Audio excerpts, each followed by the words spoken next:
สวัสดีครับวันนี้ผมก็จะมาสอน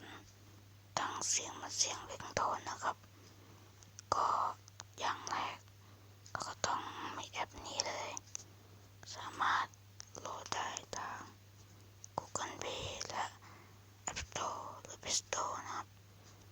แล้วก็ถ้าไม่ใช่แอปนี้ก็อย่างเดียวก็ใช้ได้เลยครับเรากดเข้าไปแล้วก็รอนะครับ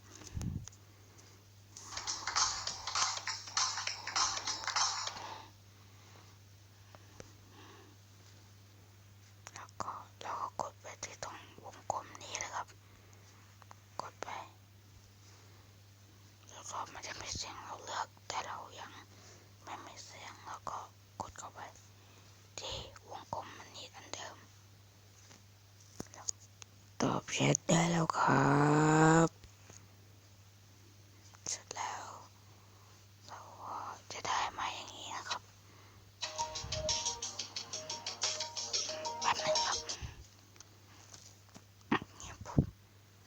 เรากดเข้าไปอันเย็น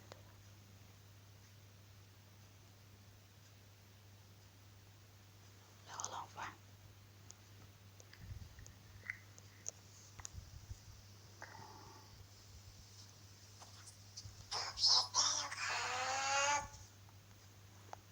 มันก็จะออกมาเป็นแบบนี้นะครับ